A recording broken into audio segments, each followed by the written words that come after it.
Congressman, politics on the prairie podcast.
Okay, I hope that's a good introduction for your room, Rob. John, What this up, song babe? is giving me negative vibes. Really? You're getting negative vibrations from this? Listen closely.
Okay, how you feeling now, PayPal?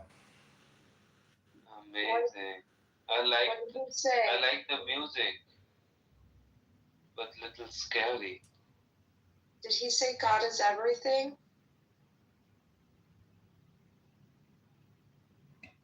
Did he say Adonai Echad? What does that mean? God is one?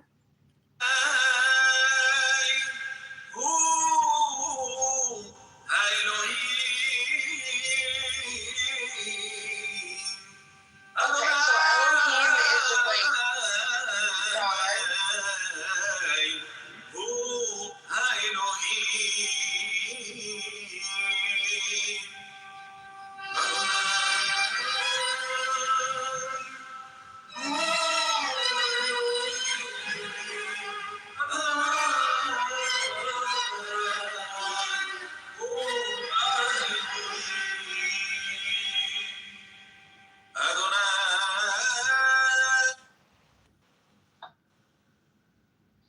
You gonna read a book here, Evitol?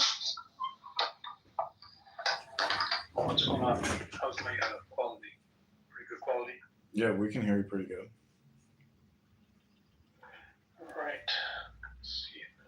Audio quality normal. Still pretty good. So got the good quality.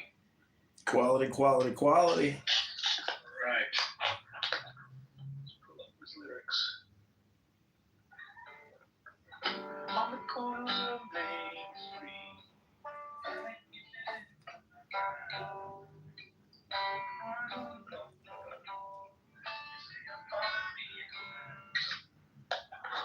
You guys ever heard that one? No, I never heard that song. It's work. I forgot that you played music. You ever heard that one? No, I never heard that one. Read my mind.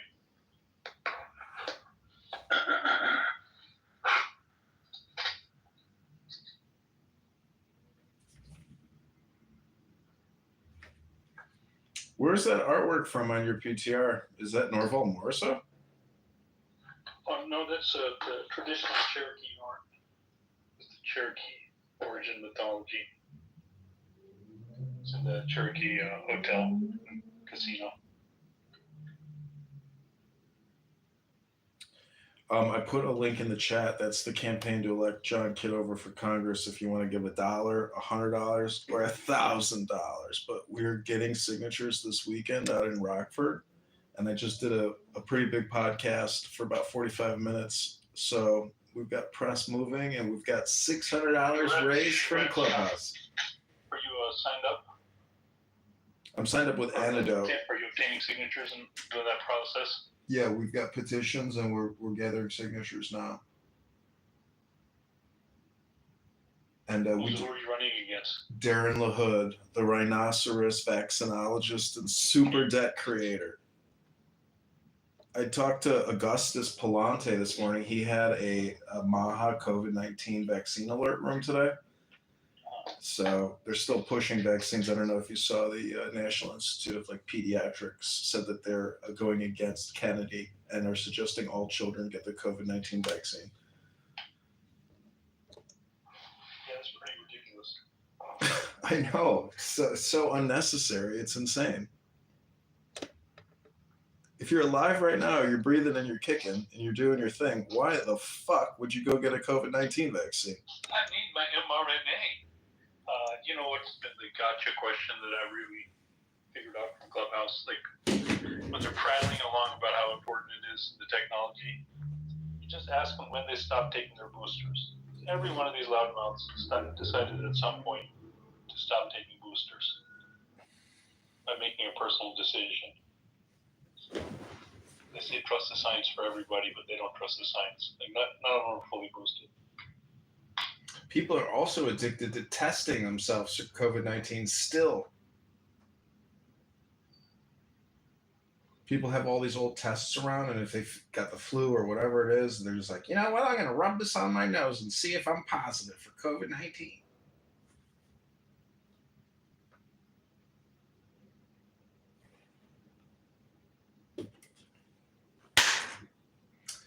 Anyways, are you going to play more? Because I got some musical instruments over here, too. I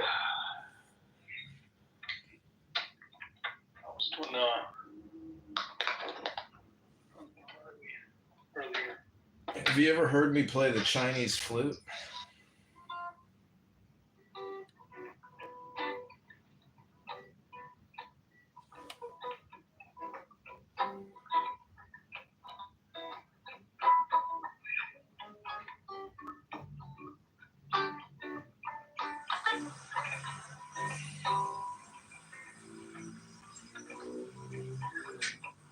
Nobody on the road, nobody on the beach.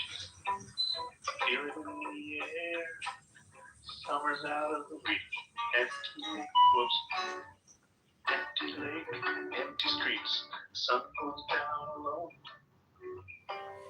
I'm going by your house, no one home. That's right.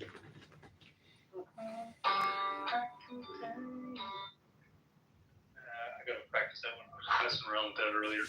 It's the Don Henley Master.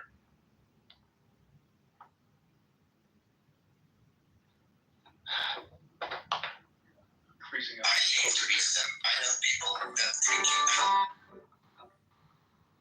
I forgot the chord. Striking down all over the ground in front of me, so I felt like I had to go live. Maybe document my first lightning strike.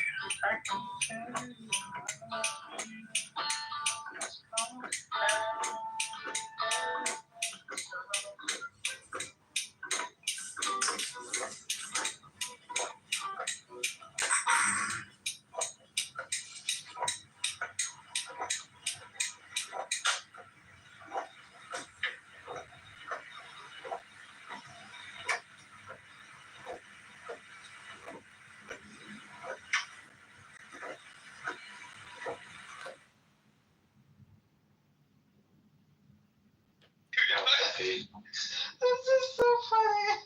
I love when Arab Arabs roast each other. Nothing is more hilarious than that. حبيب قلبي. This is John Kitover. From John Kitover. كيف حالك حبيبتي؟ كيف حالك حبيبتي؟ Oh my gosh, hello. Hello. What's up? My name is Adam Ferrari, Chief Executive Officer of Phoenix Energy. For real? I look forward to you joining. Man, that's all good, but he can use it later.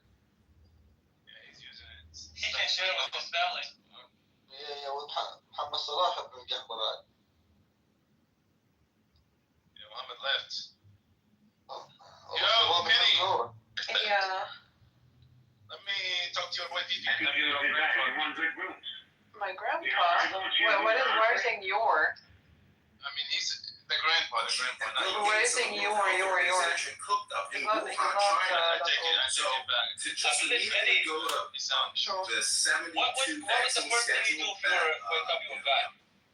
To be honest, I've always wondered how it is to actually pee. To have a dick and pee, like to urinate. You have a little tiny clitoris. Your little clitoris is like a little penis, and when your little clitoris is to take a pee pee, you make a pee pee through your little clitoris penis. I would pee on everything. John, بتنجح وما تنجح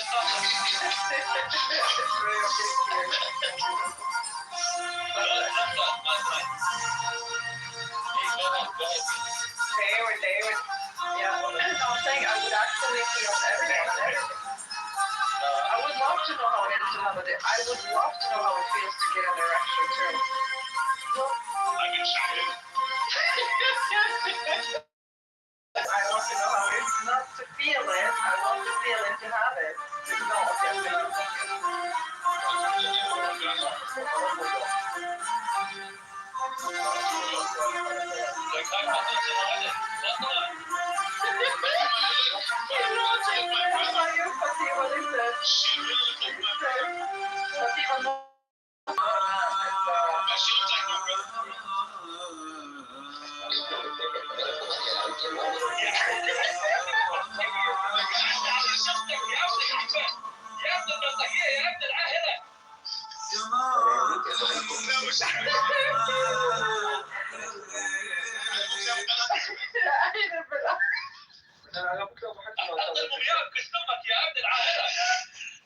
تمشي صلي بعد الجسم المثالي.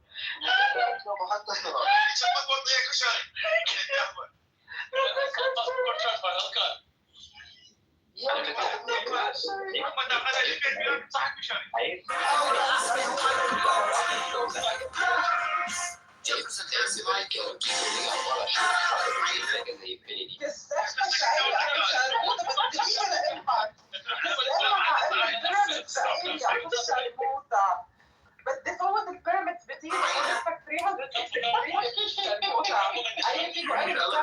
That's what that person said. يلا يلا. واي اخبار ايه بام كلثوم. You wanted the pyramid's office? Yes. And I said I'm gonna spend him 365. Okay, God bless George. I really appreciate ما it. ينفعش واحدة بنت متناكسة دي تسخن 5-6 رجالة. وانت ابن زانية تلاقيك The Beautiful Bill Act gives the Fortune 500 $500 billion a year in tax credits. That's all future tax liabilities for you. It's transferring from the Fortune 500 to we the people. Penny.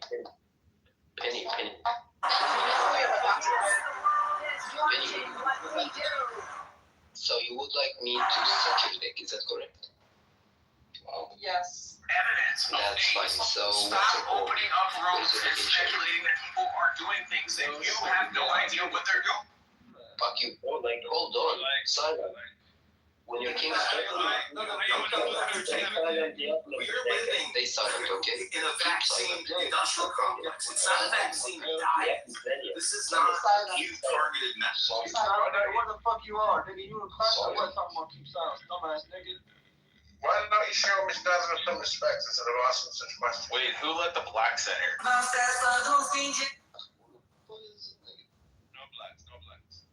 Yeah, no blacks. Yeah, guys, remove any black people from here. Yeah, no, this is a Muslim room. This is a predominantly Muslim room, so. No, I'm not a Muslim. No, I'm saying it's a predominantly Muslim room. There's a lot of Mohammedans in here. So, like, we can't have black people in here because Muhammad hated black people. Muhammad did hate black people. No black. He said, yes, no, he said, respect the Ethiopian even if he has a head like a raisin. No black, no Jewish. And he said that the gen on your left shoulder is black. Fuck you. So is a dog. Use a left shoulder. By the way, يا محمد هلا انا قلت لك يا ابن الشرموطه لانه انا هلا Exactly. يا ابن المتنكه يا ابن الجحبه بدي كثير علي بيت امك يا ابن الشرموطه بدي فوت البيراميدز بامك كمان بدي احطك on top of the pyramids يا ابن الشرموطه واكيد عليني كمان كسر وقيرك يا روحي عليك. كس امك. Sorry guys. مالكم السؤال. Wait, Penny, do you believe that Muhammad sucks dick in secret or in I have public? respect for all religions, so I don't. No, this Muhammad, the Muhammad from Egypt. Sorry. I want to say something next Yeah, I mean, we all know that Prophet Muhammad sucked dicks, but No. he did. Absolutely. And And I saw the Prophet kneeling down, lifting up the gown, Sorry, I mixed them up. spreading open his legs, and kissing his baby penis. That's what it says in the Hadith. Okay, wait, hold on. Yo, let me tell you something. I mean, that is what it says. You know why Jesus never had sex? No, Jesus Because joke. Muhammad was too busy fucking kids. You know No, why Jesus. He's not even a Christian. He's not a Christian. What he is? 85. Why is it exactly? Why is it? Yeah, I know, right? Yeah. All that. You turn your phone. Shut the fuck up. So listen, 85. I have a question. Why does it say that Muhammad went down to the river with a young boy, and when he went after his prayers, he would come back and Aisha would clean him up, saying, Come on. Muhammad, you know it's true. Your prophet would come back covered in semen stains. Oh. Yeah, No, it's not. Are you Armenian? No, it's not. Shut the fuck up.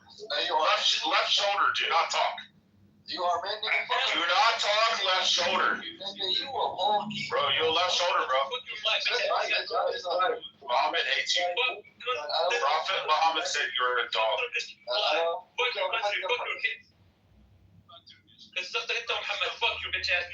In Turkish or faggots? Nigga, Armenians are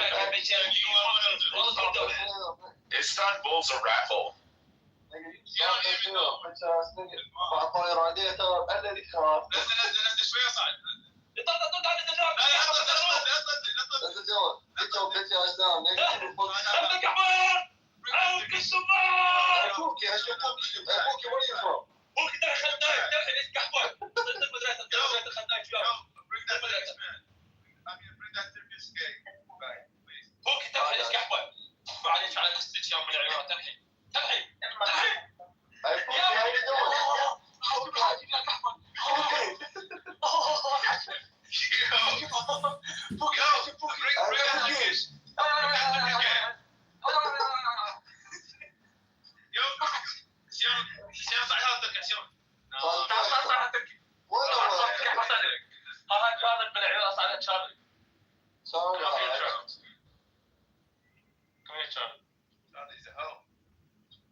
Hey, I'm trying to fuck low key. What's up with it?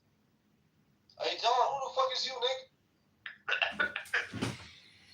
I'm just here living my best life, Habibi. كيف حالك حبيبي؟ علمك حبيبي. كيف حالك حبيبي؟ علمك حبيبي. وين متحطة الحجاز حبيبي؟ كيف حالك حبيبي؟ وين محطة الحجاز حبيبي؟ اي والله.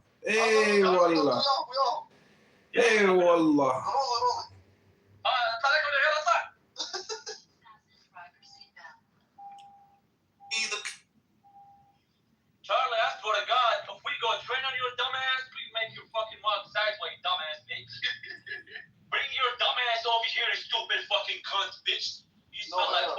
outside the streets. I can smell you pushing through the fucking ads in my man. Stupid ass. Hey, wallah, habibi.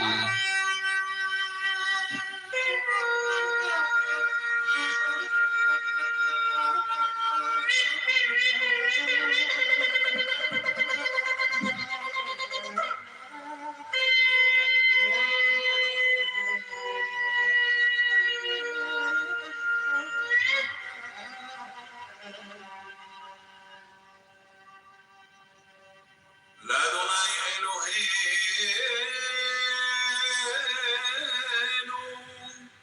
הרחמים והסליחות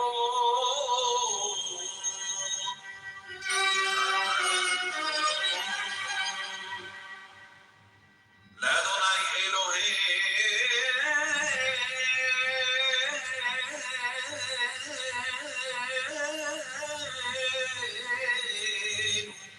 הרחמים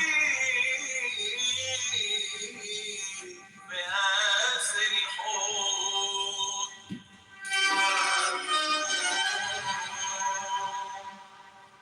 אל נא תשת עלינו חטאת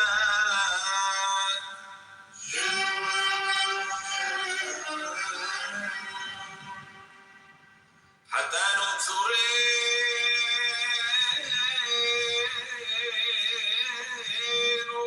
סלח לנו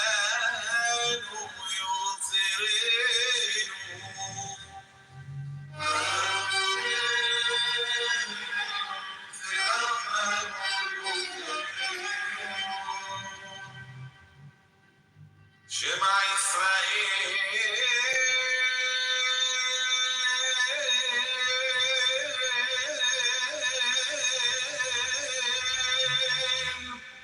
אדוני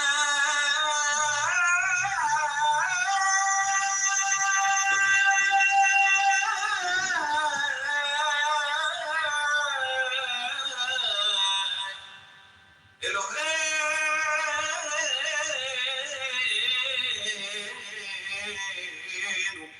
אדוני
One of these friends can order whatever she wants from the menu.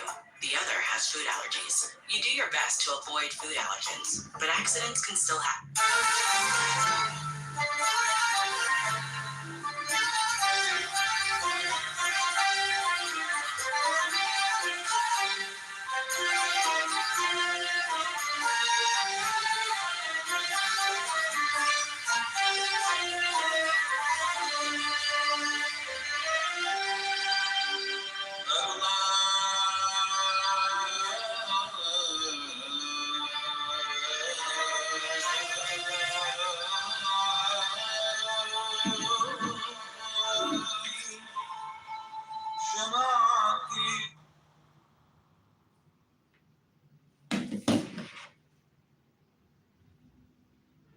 In our quest for the truth, Jesse, Honest, John, Jay, oh boy, Kaparobor,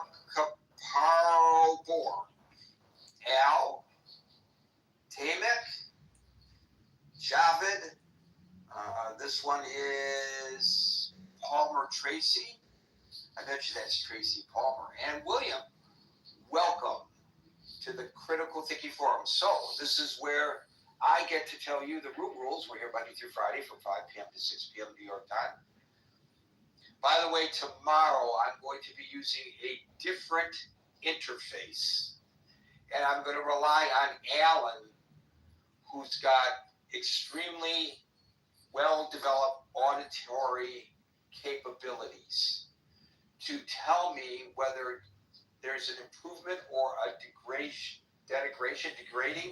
of the audio quality tomorrow. Alan, this is your assignment, if you care to accept it. And you know the rest of that. The tape will burn in 30 seconds. Okay, so anyway, we're here Monday through Friday from 5 p.m. to 6 p.m. New York time. Top of the hour, I will give you my opening salvo, which I hope encourages you to come up on the stage and join us as Alyssa, Jim, and with great trepidation, John, the perpetual candidate.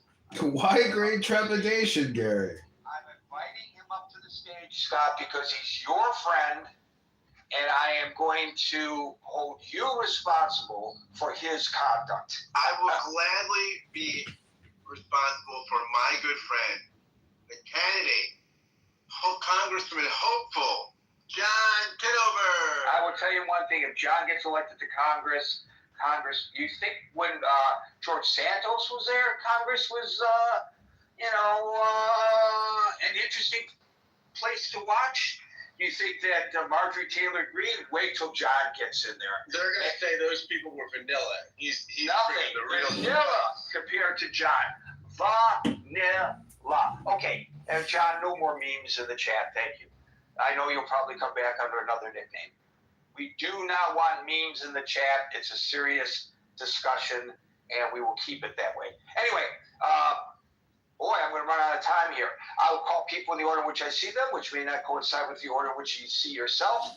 Worry not if it appears that I've skipped over you. I always get to everyone. Unlike many of the other rooms on Clubhouse, we speak one at a time, and we endeavor to not interrupt one another, and we endeavor to treat each other with a degree of decorum and respect, and for that, I thank you in advance. Generally speaking, after people speak, they're removed to the stage to the audience, not punitively, but so that I can maintain the order without getting lost. If this happens to you and you want a second go at it, raise your hand, time permitting.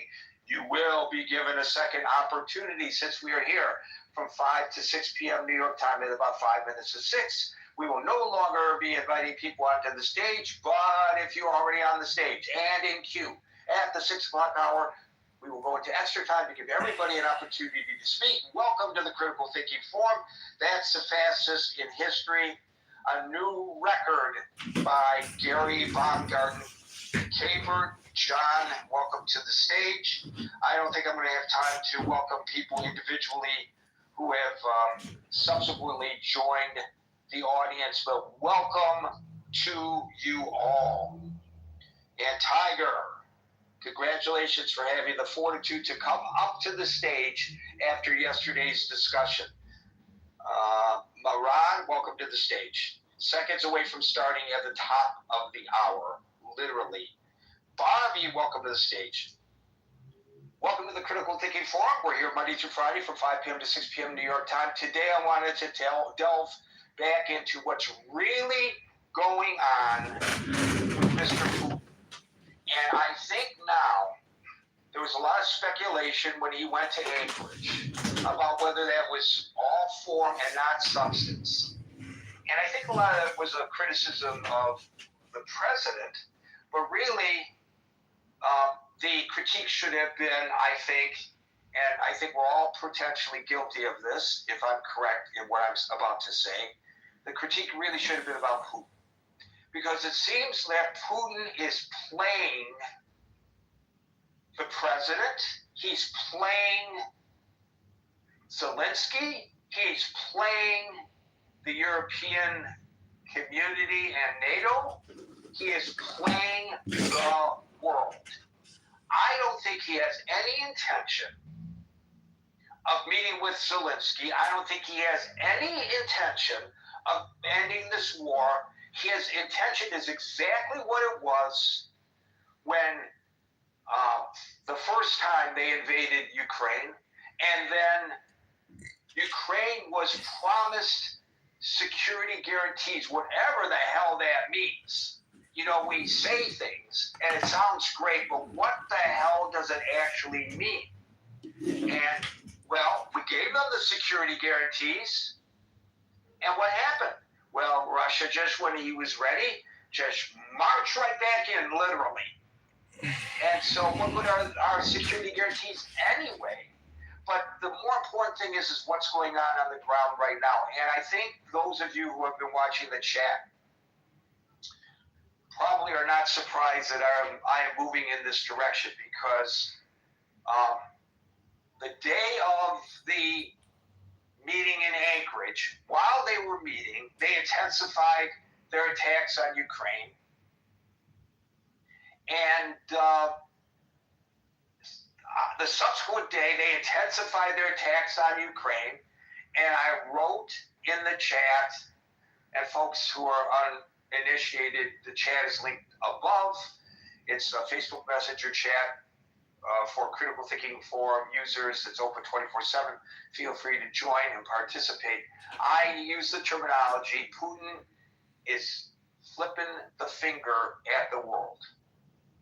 And now, without question, because the president said as recently as yesterday that the Kremlin has indicated that Putin is ready to meet with Zelensky.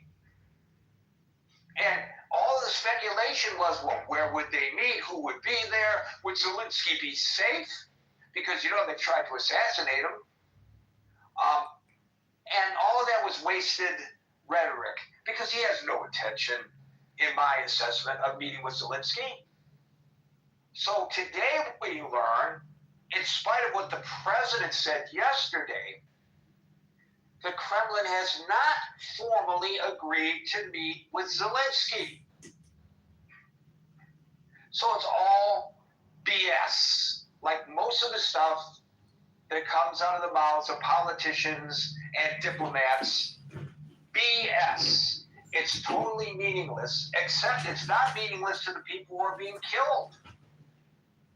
And when we say people are being killed, This is the Gary Baumgarten podcast on Clubhouse. Something that we rarely talk about with specificity, but it is so necessary to do so. Unlike in Gaza, somebody tried to make the comparison. Unlike in Gaza, where Hamas was hiding behind civilians, presenting a conundrum for the IDF. Do you go after them, or do you let them live and basically give up on the war because they're hiding behind civilians? So what Israel tried to do as best as they could, with some success and with a lot of lack of success, they notified the people who were living or working or whatever in that facility were coming, get the hell out, and then they would attack. And of course, when they warned them, of course, they were also warning Hamas. So many of the Hamas guys, as soon as the warning came out, the people fled the building, and the Hamas people went underground, literally, to tunnels that were built under the buildings. Okay, fine. But there was a reason, a rhyme, a reason, whether you agree with it or not, as to why Israel attacked what appeared to be civilian populations, despite their attempt. And by the way, they did the same thing in Iran. They did their best to minimize civilian casualties there. This is not what Russia is doing in Ukraine. And if we want to have moral indignation about the way the Israelis are prosecuting this war in Gaza, and people have the right to take that position, whether I agree with them or not, they have the right to take that position. It's a legitimate position to take. Why are there not demonstrations on the street over what Russia is doing? Because there is zero justification for their attacking apartment buildings in the cities of Ukraine. There is a military force that's not hiding behind civilians. They are out in the open. They are at the front, and that's where the battle is supposed to take place. Although it should never be taking place, of course, because it's an invasion of a sovereign nation, but that's where the battle should be taking place. Where the hell is the indignation over that? So at a time when he is saying, oh, I want peace, and the president of the United States is saying, I think Putin really wants peace. I think Putin really wants peace. I think Putin really wants peace. Then why is he accelerating his attacks on the civilians? That's not an indication that he wants peace. And by the way, Leon Panetta said it best today in an interview on CNN. If Putin really wanted peace, he would agree to a ceasefire and then negotiate. That's how it's done. No, instead, he increases the attacks, and then they put out a statement accusing Ukraine of accelerating the war. That's exactly what the Kremlin did today. Point the finger at the victim.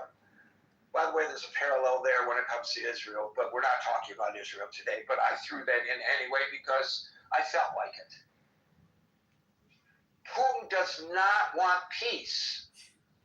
Putin wants a military victory in order to get territory that he wants. And until Zelensky is willing to capitulate and agree to this so-called land swap, which is not a land swap, it's swapping occupied territory for unoccupied territory. That's what their vision of a land swap is. It's a land confiscation. They're attacking in one area that they could get in order to get Ukraine to agree, because they want this war to stop, Ukraine to agree to say, okay, stop. Give us our land back, and you just take our land over there, which is mineral rich. That's what's going on. Give Putin some creds. He's freaking brilliant. And there's been a lot of discussion about how easily Putin is playing Trump and has always played Trump. A lot of people have made that allegation. I don't know whether they say that or whether the people who say that are saying it because they just do not like Trump and can't say anything positive about him. I will take Trump at his words and say that he wants to help negotiate a peace. And it may not be altruistic. It may be because he really wants that Nobel Peace Prize. He said so. But I don't really care what his motivation is. If he's successful in helping broker a peace, all power to Trump. I'll give him tremendous credit for that, like I did for the Abraham Accords, which I believe were the brainchild of his son-in-law. But still, he had to sign off on it. It's his administration, his first time around. He deserves credit for the Abraham Accords. So I'm not suffering from Trump derangement syndrome, which really doesn't exist. But in this case, it's pretty obvious that Trump is being played by Putin. What did Putin get out of this? And somebody was really, two people the other day were dismissive at my suggestion that Anchorage was a photo op for Putin, who's trying to re-establish his image as a serious member of the international community leadership. And so he's greeted by an applauding President Trump on a red carpet, and then is given a ride in the Beast, and people say, that's no big deal. It's tremendous deal. And to Putin, it's sort of like the image of him riding bare-chested on a horse. Remember that? That's exactly what this is to Putin. So Putin got that out of it. Trump got the impression, and everybody's hopes got raised, that he was inching Putin closer to an agreement for peace. And remember, unlike Leon Panetta, unlike NATO, unlike the European Union, unlike Zelensky, who are all in accord that there has to be a ceasefire, our president, who's smarter than anybody else, I'm not saying this sarcastically, I'm quoting him. Okay, maybe there's sarcasm. Our president said, no, I don't want a ceasefire, I want a peace. And I think that Putin wants a peace. We don't need a ceasefire, we need a peace. Which I think is an indication of how naive he is about how these things work. I can't, unless there's malice involved in this. And then the next day, after all the others said ceasefire, he comes out and he says, well, maybe I could go for a ceasefire. The person in control of all of this is this very smart, very conniving, the guy who was the head of one of the most premier intelligence agencies in the world during the Cold War, Vladimir Putin. I can see it no other way. He's playing us all. In Gary's opinion, your opinion may be different. I'm going to find out right now by calling people in the order in which I see them, and today that order begins with Scott. Gary, great to see so many friends on stage.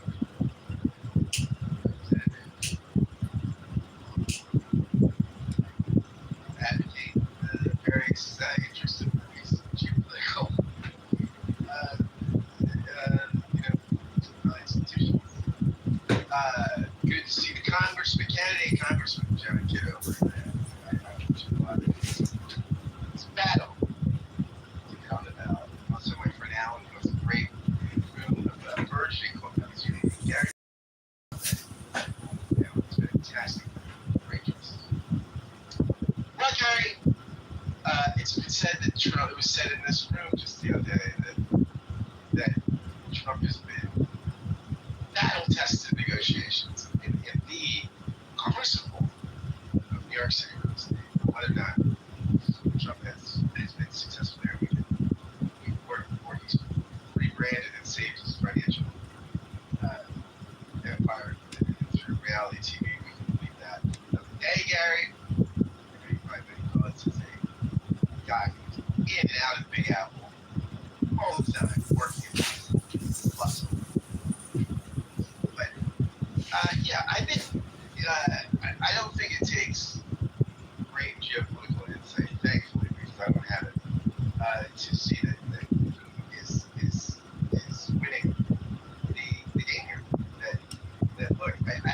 Gary, you brought something up about Trump not wanting a ceasefire, wanting a peace. I think there's something to that. And also, I think Trump is focused on process, not substance.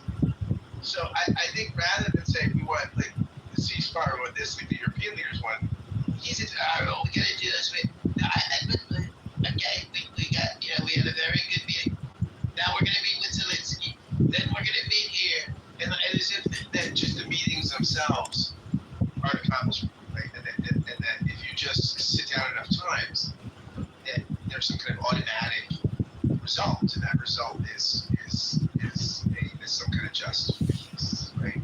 And I say that again, a just peace, right? I mean, Martin Luther King said that peace is in the absence of conflict, but in the presence of justice, right? As you said earlier, Gary, this is an unjust war. This is a thing, illegal, unjust war, and any concession is a moral tragedy. I'm not saying that concessions may not be made, but as I said before, when some of the folks on this stage that pop in talk about the fact that we have to make concessions to Ukraine, they do with a little twinkle in their eye, almost like they're rooting for Russia, which is fascinating.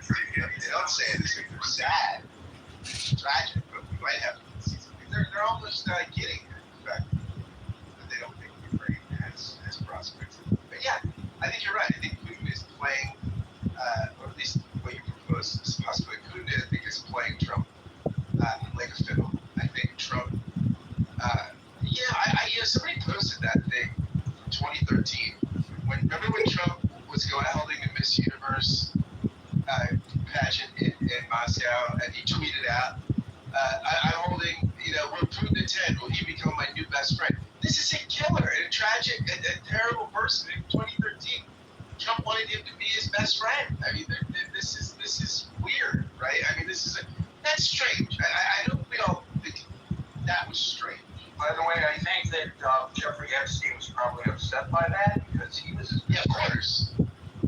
Well, I mean, Putin's got a lot of good-looking girls. So, I think he can eclipse that. But I don't know why people don't find things like that. Some of the Trump's words just don't find that disgusting, right? But they don't. It's as if it's like what Trump said. Like I can go out on Fifth Avenue. Okay, I can shoot somebody and I wouldn't lose a single vote. He's right about that. I mean, Trump has been right about many things, and one of them has been absolute. I think he said he wouldn't be arrested, and maybe now with the latest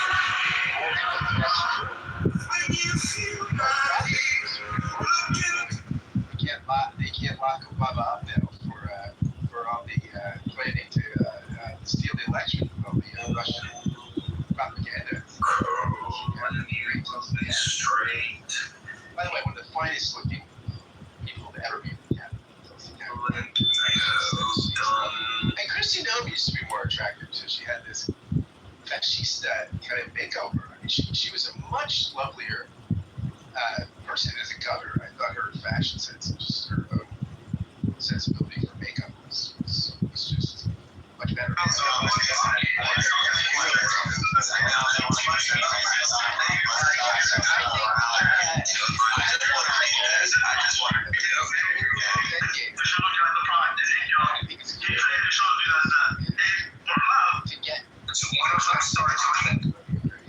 To make sure Ukraine never enters NATO or the EU, and to make sure that he's got to weaken Europe, right? And that his legacy is a sort of revived Russia, one that begins again to inspire his former core of the Soviet Union. And I think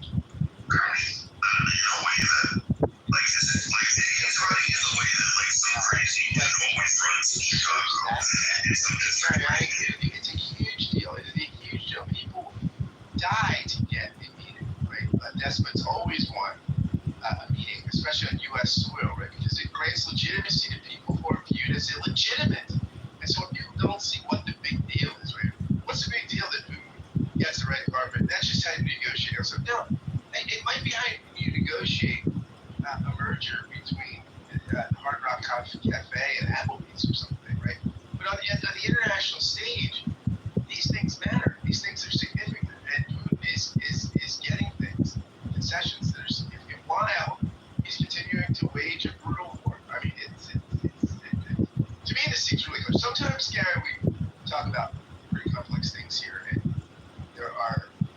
not easy answers, but this is not one of those days. I think that he is playing Trump. And he's playing him for his own immoral and unjust ends. There you go, Gary. That's my story. I'm sticking to it. Thank you very much, Scott. And I just want to not be remiss by failing to give it to Melania Trump for bringing to the world stage the question of the children who have been kidnapped by Russia. Her husband didn't do it, but she did, and now he's forced to address it. I believe that she's absolutely the lead on this. She wrote that letter to the Kremlin begging Putin to release the children. I think she's heartfelt in that approach, and I want to give her a lot of credit. A lot of people have criticized her because she's been an inactive first lady, as if first ladies have some responsibility to be active. It's their prerogative whether they want to involve themselves in issues or not. It's not mandated that they do by any stretch of the imagination.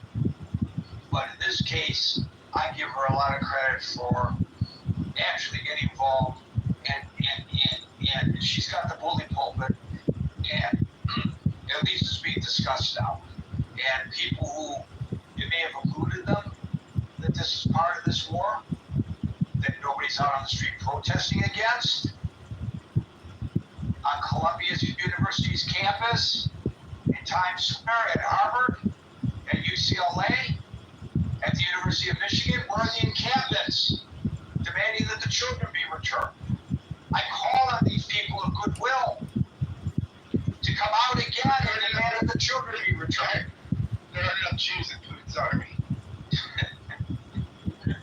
No Jews, no. Get a picture of Russian soldiers in yarmulkes coming into Kiev. They'll be protesting. They'll be protesting, yeah. Thank you, Scott. We'll go to Dave next with heads up to Alan. You follow Dave. Yes, so Gary, we have an opportunity here, just like Israel fighting Hamas, and you say the communication warfare right now.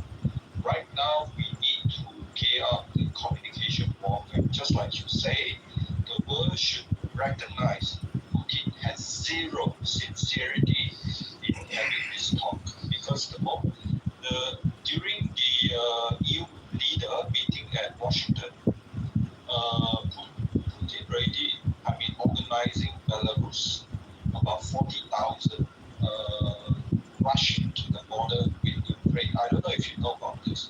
So absolutely a kind of middle finger to all the European leaders at Washington DC together with Trump.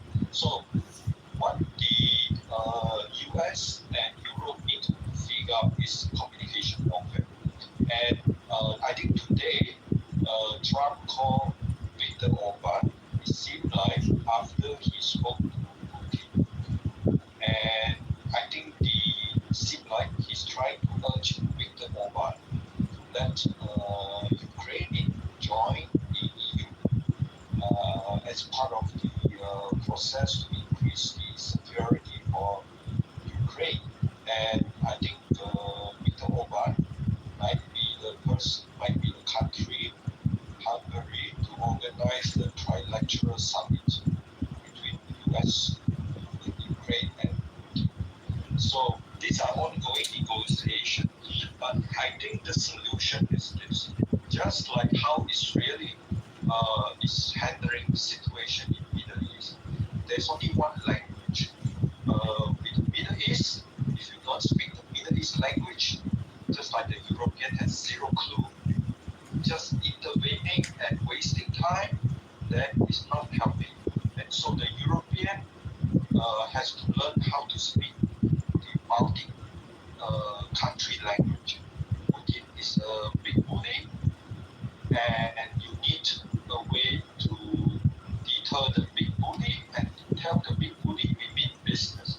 That means the next step is, the recent Macron, there's no the attempt to quickly encirclement, but I think that was quickly destroyed by the Ukraine think that was like 2 days ago.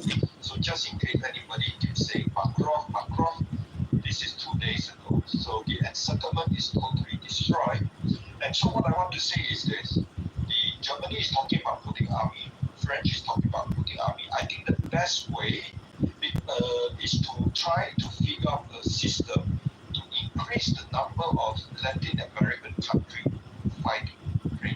Right now we have about 3,000-4,000 Colombians fighting there.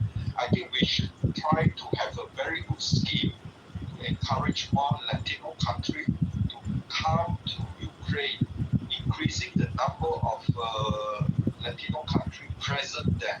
Just having the number will immediately tell Putin we mean business.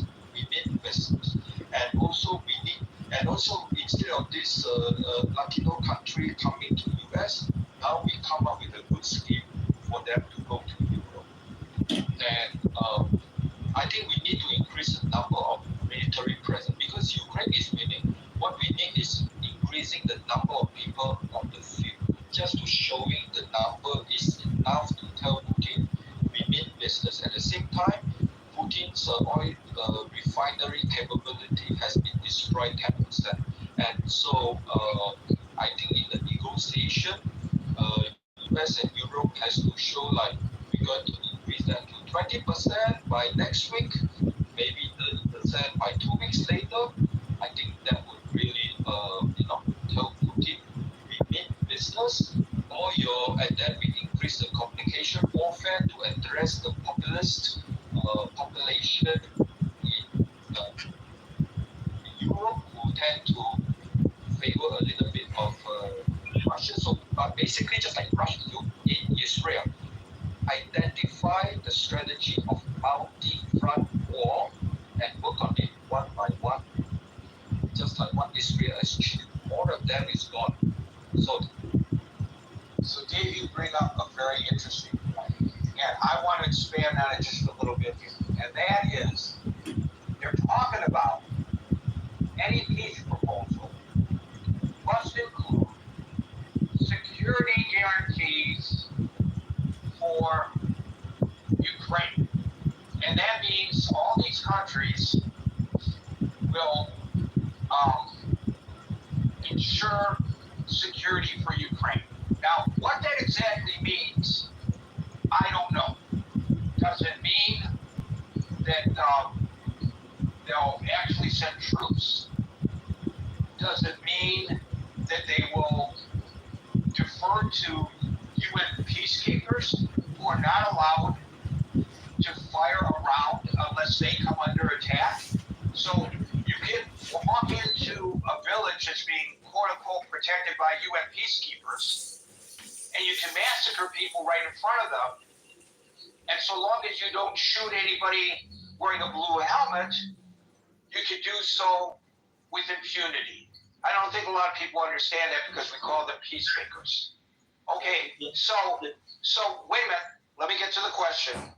The question is, why the hell, if people are talking about security guarantees for Ukraine in the future as part of a peace plan, do these nations have to wait for, you don't need Putin's agreement to provide security for Ukraine.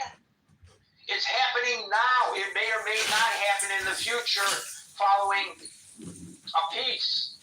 Knowing Putin and whoever the subsequent leaders of the Kremlin might be, based on past experience, it would just mean that they'll bide their time and invade again. But okay, why, if you're so concerned about a security guarantee for Putin, why don't you unilaterally, what do you need? I mean, for Ukraine, why don't you just unilaterally do it now? Why do you have to wait for Putin's approval? What is he, your daddy? So agree now. Make a security pact right now. They don't have to join NATO. I agree with Putin. We don't want them to join NATO. Fine. But the NATO nations not acting as NATO can say, we're going to provide a security pact that sign on to a security pact for Ukraine and go in there right now. And by the way, the president said, again, changing his position from one day to the next. He said one day that he would consider sending U.S. troops in as part of his security guarantee.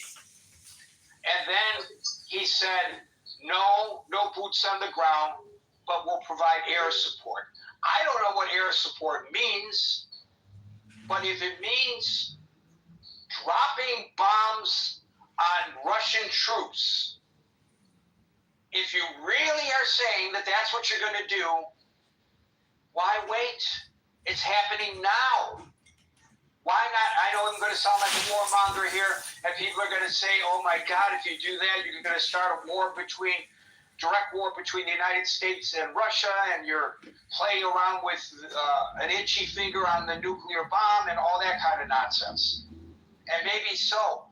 But I'm just saying, then if that's your concern, based on what I propose, then that will be your concern the next time we go through this. Security guarantees agreed upon or not, right? So what does it mean, air support? Why do we have to wait? When I say we, I don't mean the United States. I mean the world community. Yes, Dave. All these European leaders, including Trump, they fear the most is putting boots in Ukraine because they fear the opposition coming from Democrats, coming from populist population in Europe. So that's why no waiting, Gary. Speak the language. That is immediately send Marco Rubio to Latin American country, figure out an incentive to bring as many Latin American trained soldiers now just to go there, just to be present there, has no violation of NATO, nothing, but just to present there with the prospect that if they go through the program, they might allowed to stay longer, eventually become a European citizen. I think this is listen, instead of rounding up all these illegal aliens and detaining them and throwing them out, why not create a mercenary force? And if they join the mercenary force and they go to Ukraine to fight the Russians, if they survive and they come back, then we fast track them to U.S. citizenship. How about that? Those Colombians already there, Ukraine 3,000-4,000, right? They are they don't speak Ukrainian, but the leader are trained, and they don't have to speak Ukrainian. All they have to do is follow orders. Thank you, Dave. Yeah, exactly. But I'm gonna move on. The important thing is just having enough number present there. Got the point, and I underscored it for you, and we're going to move on. Thank you, Dave. Thank you. By the way, I've long said that if the illegal aliens were given opportunity to provide service to this nation, and it wouldn't have to necessarily just be in the military, but in other areas, as a path to citizenship, I bet you most of them would grab on to that opportunity if they're able. Alan. Gary, that was incredible.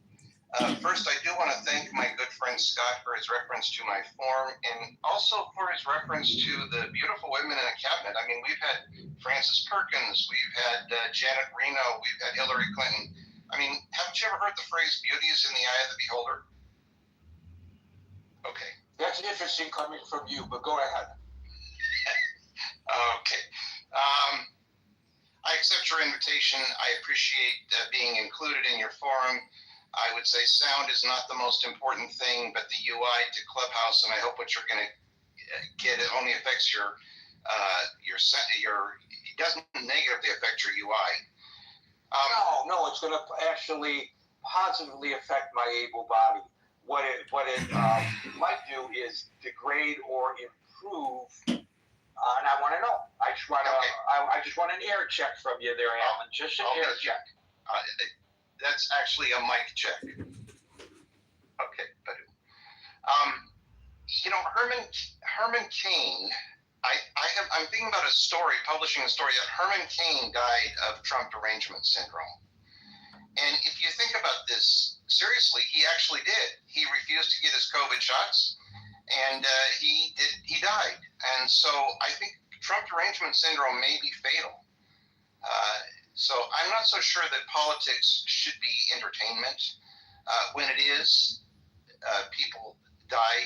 So actually, I think Trump derangement syndrome could have fatal results.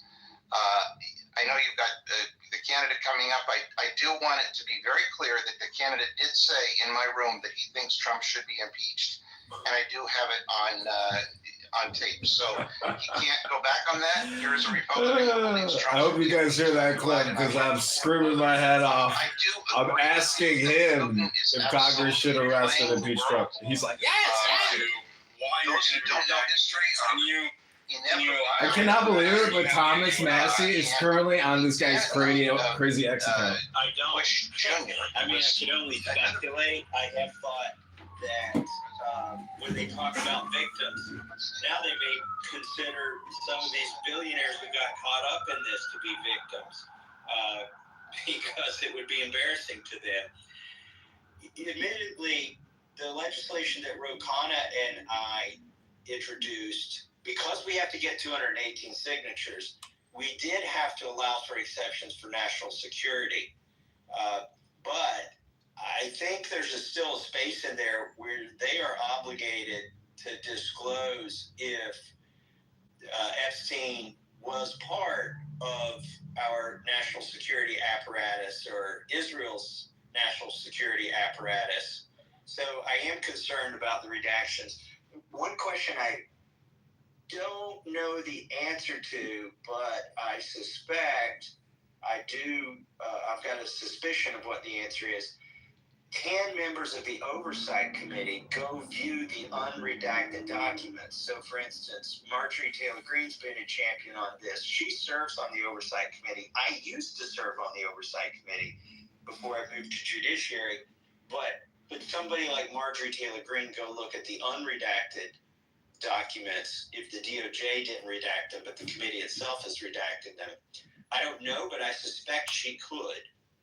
And I suspect with a motion when the Oversight Committee meets, they could probably the membership could probably grant themselves access to the unredacted documents. And of course, they'd have to view those in some kind of SCIF type setting. It'd be interesting if the redactions were, if they say why they were redacted specifically. Sometimes you receive information in these committees that's confidential, but it's not classified. So, for instance, when I was on the Oversight Committee, the TSA showed us that when they tested the screeners at airports, what the rate of failure was. Now, that information was confidential, but it wasn't classified, for instance. So we could view it in a room. We didn't have to go to a SCIF. It'd be interesting to see what level of classification, if any, they try to apply to this. It's interesting. I mean, I'm just going on your word that they'll be redacted by Oversight Committee and not.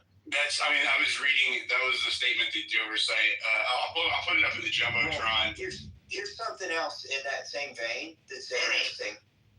Former Attorney General Barr testified, and they didn't do that in an open hearing. They did it, it's in a closed room. And typically, if you're a member of that committee and you have enough heads up, you can go and you can attend those. I'm going to see if I can get some of my friends on the Oversight Committee to fly back in town and attend some of those other transcriptions, testimonies that happen behind closed doors. Because if you can't get the transcript of former Attorney General Barr's interview, it's almost like a deposition. If you can't get that, the next best thing is to be there, and you can actually ask questions if you're on that committee. So I'm going to encourage some of my colleagues to see if they. Is it not true? Okay, many citizens, U.S. citizens, don't know this, but Congress, particularly House members of Congress, have what is called ultimate free speech protections. And so what that means is that if they read something into the congressional record on the floor, it doesn't matter what it is. It doesn't matter what it is, that they are protected by that law, by the First Amendment. Did you know that? It's not the First Amendment. It's called the Speech or Debate Clause, and it is in the Constitution. And so you have a super First Amendment powers if you're in Congress. There has to be a legislative nexus. It's been ruled to cover your committees or your staff. And committee staff, because they're part of Congress. In fact, it covers the Sergeant at Arms and the Capitol Police. This is why you can't subpoena them, or you can't do a FOIA request, for instance, on a congressman's emails. It's never happened. It will never happen as long as the Constitution stays that way. And it's an important, I know everybody tends to want Congress to live under the same laws as the rest of America, but our founding fathers decided that it was important that congressmen couldn't, for instance, be sued for defamation for anything they said on the floor of the House. They couldn't be put in jail for releasing national secrets if it's said on the floor of the House. And I know what you're thinking, but here's the problem. How do you get those documents to get them to the floor of the House and read them? They keep you from, I've been in SCIFs, I've been in settings where there's only one copy of them and they prevent you from taking them out, and you're not allowed your phone in there. You can't even go in, take notes, and take the notes back home with you. I had this issue when we were trying to get the 9/11 report released. I could go in the SCIF, I could read it, I could come back out, I could compare it to the redacted version, and I did that a couple times to try to figure out what they had redacted and what the American public couldn't see that I could see, but I could never take that out of there. So it's not like you can get the Epstein files on a jump drive and release them. They're just not going to let you have them as a member of Congress. Now, if there were one or two things specifically that you could memorize and then come back out and say, yeah, you can do that. You won't go to jail. You won't get a fine. You won't be sued. You won't even have to go to court because of the Constitution. The problem is then Mike Johnson or Hakeem Jeffries could say, we deem you untrustworthy now, and we're not going to let you have access to any more of this information. And by the way, we are allowed, I don't even think. So it would be career suicide. No, there's things I've done that might be considered that, and it still hasn't happened. I don't think it would be career suicide. It's just something you would have to contemplate, and would it be worth whatever it is that you could remember in your head and bring to the floor, because you're not going to be able to come out with a binder full of documents. Right.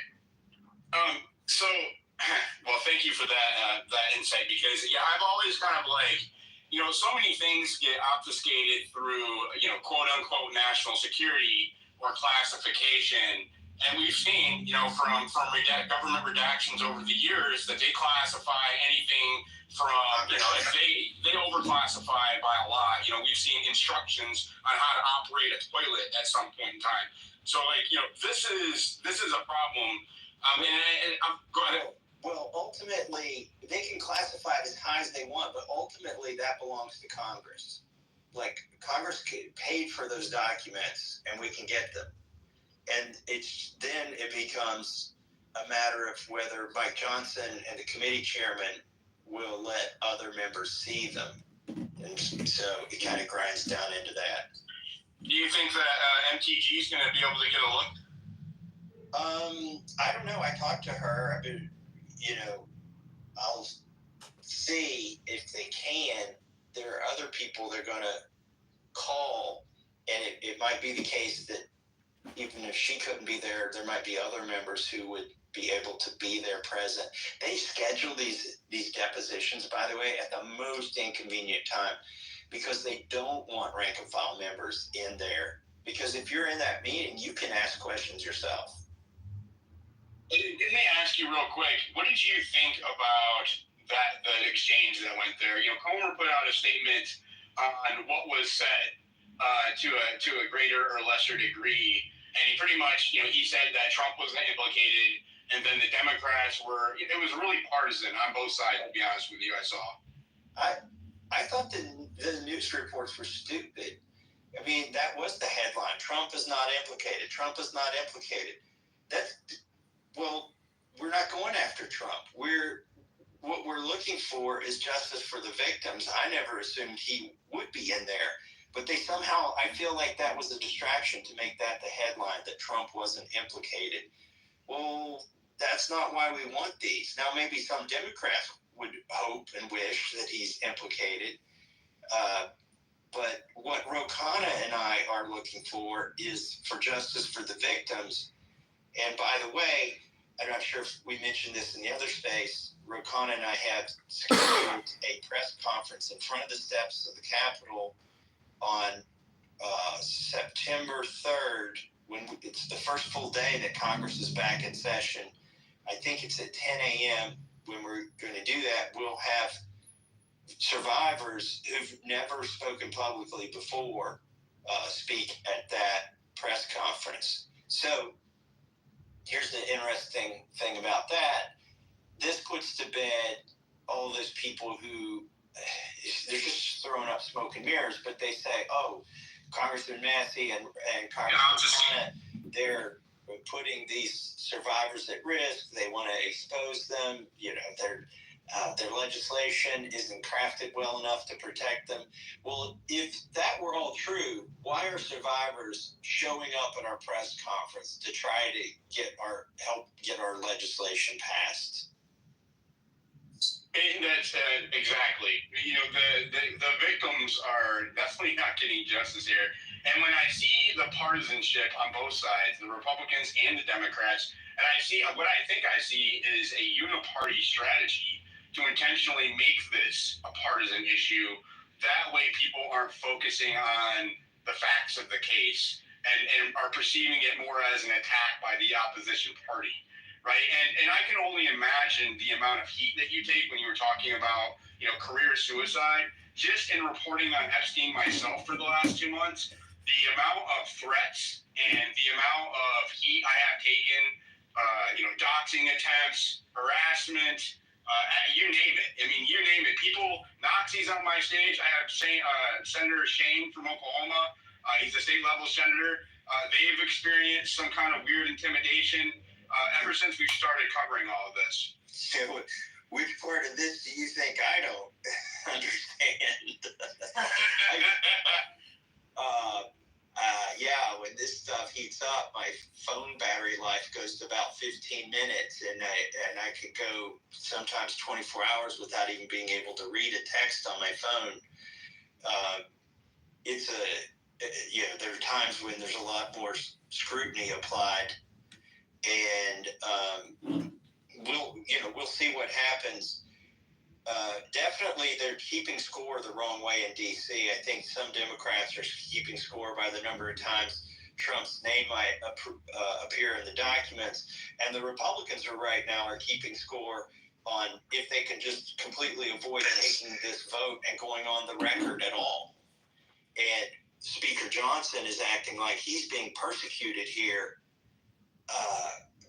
Which I think is totally ridiculous. The only reason he feels persecuted is he's got to decide between carrying water for this administration and being part of a cover-up, or being for the victims and transparency.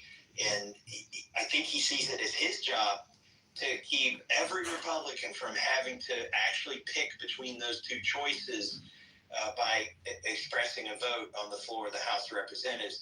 That's why he didn't even bring, I suspect, there's a few reasons why he didn't even bring the fake resolution to release the Epstein files, the non-binding Pretty Please Mother May I resolution.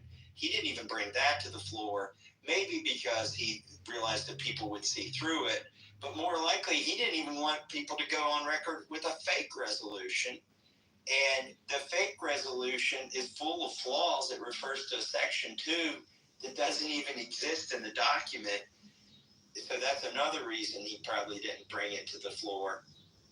And finally, the fake resolution was more or less just to provide cover for people on the Rules Committee. There are 9 Republicans and 4 Democrats currently on the Rules Committee, and one of the Republicans voted for Ro Khanna's amendment to release the Epstein files, which left 8 Republicans exposed in that committee. So really the resolution, the fake resolution that Mike Johnson has was merely, I think its entire shelf life and its entire reason to exist was to protect the 8 Republican members of the Rules Committee who had already taken a publicly toxic vote to give them some cover, and they realized that fig leaf might work for those 8, but it wasn't going to work for the whole House of Representatives. And Representative Massey, I wanted to ask you about that. You know, you like you said, you have a bipartisan petition on the floor. Well, not in the floor, but in the works in the House right now. That you are hoping to have ready by the time you guys get back in session in September. Where is that? Where do you stand with that right now? Do you have all the signatures you need? Where does that stand? So it's completely ready. It had to be ready the day we filed it. By the way, Speaker Johnson has tried to spread falsehoods about it. He said we didn't run it through Ledge Council. That's the Legislative Council. That's the nonpartisan part of Congress that reviews your legislation before you submit it to make sure you got all your I's dotted and your T's crossed and your punctuation right and you're referring to the right section of law to modify if you're going to modify law. Well, number one, you can't know if we ran it through Ledge Council or not because they keep all that stuff private. And number two, we did run it through Ledge Council. And not only did we run it through Ledge Council, we ran it through the parliamentarian. So the stuff is done. It's finished. There are not mistakes in it. It takes 7 days to ripen, according to the rules, and we had 6 legislative days, but actually 5 because Mike Johnson released us early to get away from all this Epstein stuff. So we didn't. The bill didn't have time to ripen, and so we couldn't collect signatures yet. But because they've been having these pro forma sessions, which is another sort of miniature scandal in its own, where Mike Johnson and Leader Thune, every 3 or 4 days, they hold a session with nobody there. And the entire purpose of gaveling in and gaveling out is to keep Congress from going into a real recess as defined by the Supreme Court in 2014, when in Obama's case with National Labor Relations Board appointments, recess appointments. In any case, we're having these recess appointments at the behest of the leadership with nobody on the floor of the House, merely to keep 14. What I say, we're having these pro forma sessions merely to keep Trump from making recess appointments. And Trump's not complaining about it. Nobody's talking about it. The reason I bring it up is, not to go down another rabbit hole, but to point out now 7 days have elapsed, 7 legislative days have elapsed, because every time they hold one of those, the ticker goes 1 day forward, even though they're not having real business on those days. So as soon as we get back, we can start collecting signatures. As soon as we get to 218 signatures, then it takes 7 more days, and then it can be brought up. And the speaker can either bring it up immediately, or he can wait a couple more legislative days. So is there a threshold? Is there a deadline that you have to meet to collect the signatures that's going to run out per se before you have to try again? No, it goes to the end of Congress. And so, I think we're going to get there. If every Democrat signs it, and by the way, it will take a little while because people have to physically be present and physically sign it. This is not a Joe Biden auto pen thing where you can have your staff do it or mail it in. And you have to do it on the floor of the House of Representatives. If you're watching C-SPAN, you now that I know how it happens, you can actually watch people walk down there and sign this document at the clerk's desk. You'll see people doing that. And so 218 people have to sign the same document. And if every Democrat signs it, we need about 6 Republicans. And I have 12 co-sponsors. So even though I can't collect signatures yet, we can collect co-sponsors. And I've collected 12 Republican co-sponsors and a lot of Democrats. But if just 6 of the 12 follow through after co-sponsoring it and actually sign the discharge petition, then we're off to the races. And Speaker Johnson has 2 choices that I can see. He can either let this proceed to the floor for a vote, a debate and a vote. There will be a debate, then there'll be a vote. Or he can use the Rules Committee, which means he's got to get it through 9 Republicans and 4 Democrats there. If 3 Rules Committee members defect, he's got a problem. 3 Republicans defect. And I'm hoping there would be 3, but in the Rules Committee, he can write a special rule to turn off this discharge petition power for the purposes of the resolution I've introduced. But he still has to get a majority of votes in the Rules Committee to get it to the floor. And then he has to get 218 votes on the floor. And you might say, well, why would anybody vote for that if they're in favor of releasing the Epstein files? Well, it's because they may hide it in another piece of legislation. There may be one sentence in an otherwise very popular bill where they change the rule to turn off the vote on the Epstein files to keep it from ever being a vote. But this is where everybody needs to pay attention. We will sound the alarm. We won't have much time if he tries to go down that path. And then that roll call vote becomes the vote of record on when the Epstein files got swept under the rug in the House of Representatives. And what's the time frame there, if you can just estimate? That's probably a couple of weeks after we come back. So I would say mid-September is when either the chicanery happens on the part of the speaker or we have a legitimate debate and a vote. Okay, well, and what can we do as constituents for our representatives, either Republican or Democrat? Because this is a nonpartisan issue as far as I'm concerned. You know, I voted for Trump. I advocated for other people to vote for Trump last year. I'm a registered Republican, and you know, for me, when there was a delineation and a deviation away from truth and transparency when it came to the Epstein files, that's when I started to have a much more scrutinous eye on not just the Trump administration, but also the Republican Party and Congress, and Democrats for that matter. I started to look at a far more scrutinous lens. So what can we do as constituents to help you pressure our congressman to push that through when you come back in September? Well, I looked at the call log yesterday for my office. Out of 750,000 people, one person called me yesterday in a 24-hour span of time. Only one person called me. And it was about Medicare and the Big Beautiful Bill. They were worried that there would be cuts to Medicare and the Big Beautiful Bill. I'm telling you this to let you know the signal to noise ratio on phone calls is pretty good. If you got 3 of your friends to call your congressman and ask them to co-sponsor my bill during the August recess, and then once we're back in September, starting on September 3rd, the request should no longer be to co-sponsor the bill. The request should then transition to, would you sign the discharge petition on the Epstein files? You don't need to remember the HRES or HR number.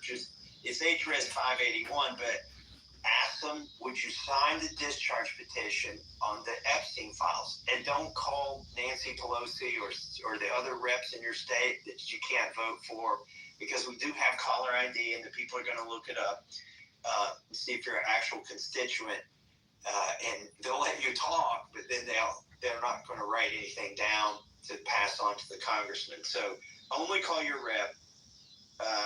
It's only one phone call. Until September 3rd, ask them to be a co-sponsor. Once we hit September 3rd, ask them to sign the legislation.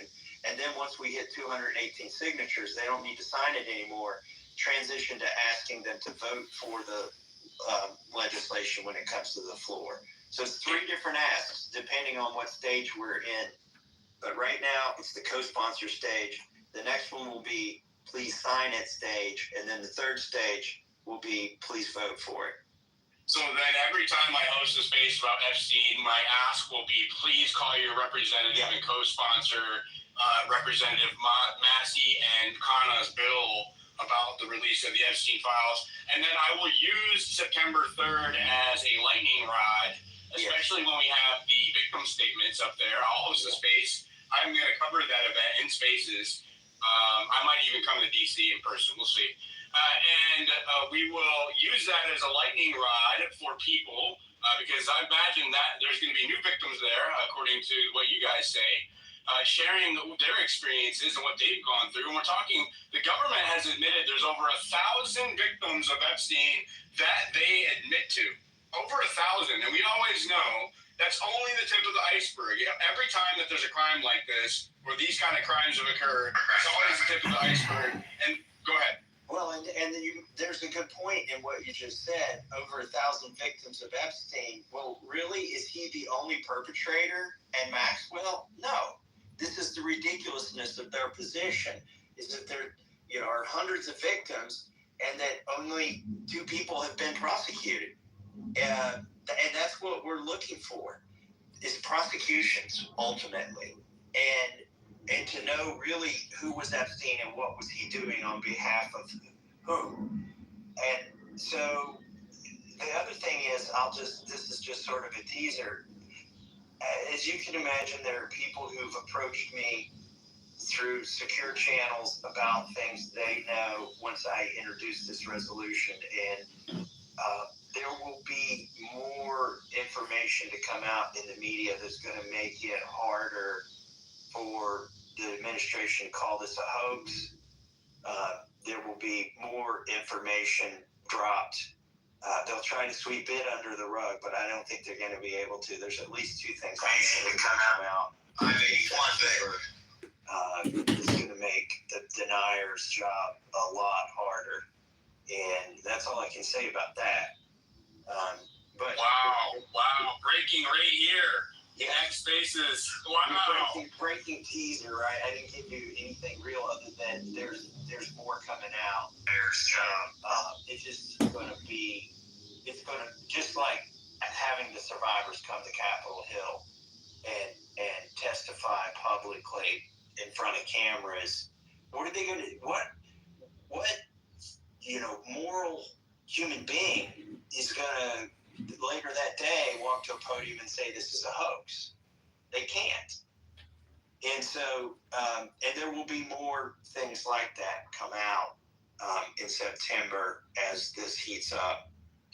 You alluded to the obfuscation of potential foreign involvement when it comes to Epstein and this operation, and that brings me to the next thing I wanted to talk about, which is the Las Vegas case that occurred this month. It really got a lot of traction in a bad way for the administration. And, this Israeli cyber official was caught up in a sex ring sting in Vegas that was at the federal, state, and local level, a task force that was that combined all of those elements. And he was allowed to leave on a $10,000 bail and leave the country when he's a foreign national and he did not have diplomatic immunity. And the similarities between the Epstein case and this particular case, especially right now, are striking to me. Do you want to comment on that? Yeah, I waited a few days before I did post about it because I wanted access to the primary sources. And then when I saw the police records and the interview summary, that's when I put something on my page. Because every time I see something like this, I have to treat it as maybe, the meme that's bait, where he's pointing at something. I have to treat it as an effort to discredit me if I amplify it. I approach it the same way, Mr. Massey. If it turns out not to be true. So in this case, it turns out to be true. In fact, to a degree that the State Department had to put out a statement, which may or may not be true. saying that they had nothing to do with it. Now, whoever put out that statement may firmly believe that the State Department had nothing to do with it, but it might be a case where the right hand doesn't know what the left hand is doing. And the real question is, why did they allow it to happen? How did this happen? And I do agree with you that this alleged perpetrator, he's innocent until proven guilty, but the 100% he is. Yeah, but the alleged perpetrator is, I've always said,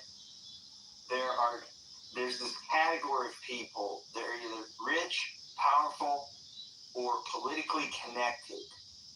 And in this case, this individual doesn't seem to be rich or powerful, but he was politically connected. And so he got to leave the country. I guess the proof is in the pudding. Does he come back for the court case? I wouldn't want to be the person who wrote his bail, though. No, and can you give us? You said that you've seen from primary sources. I shared. I can't remember the individual's name, but he did a video, like a 9-minute video with the police reports and stuff, and you can read them right there on the screen. But if you go, I read those. Yeah, at that point, it's real. Those are not fake documents. No, 100%. And I think the other story here is there's an individual who claims that his posts got deleted, like dozens of posts about this topic. Just the conversations with Grok. Not just those. I think even Grok's going to get frustrated eventually with all his lobotomies that keep occurring. But when he starts speaking, it seems to be too close. I have developed a framework to solve for that. It's pretty honest. I saw that. It's like you gotta cut and paste like 1,000 words or something. You did. It's a wall of text, and as a matter of fact, it's so advanced now that even Grok is telling me they're like, don't release it. We'll release the smaller version because the state can actually use it to find holes in their narrative going forward. Their story is much more believable when the primary evidence doesn't match up to what they're trying to sell you.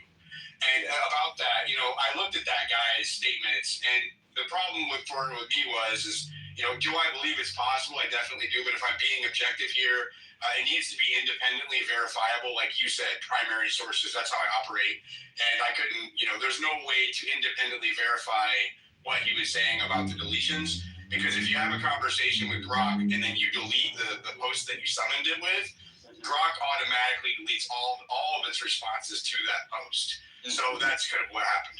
That could have happened.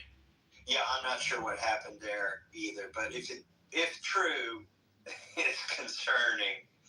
But I don't know. I don't even think you need to they don't even need to be that extra about it. It's such a bad look for the administration on its face, right? I don't think that.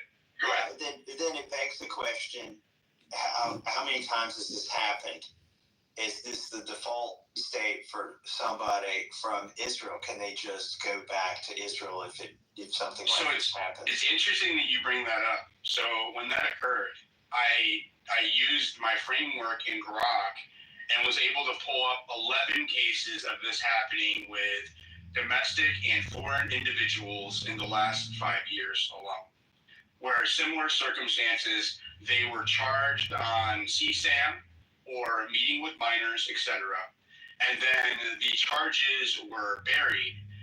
The cases were sealed and never getting so understand, so highly redacted. But there's 11 occurrences. Some of them have to do with, there was a foreign national from the UN in New York that it occurred with a couple of years ago.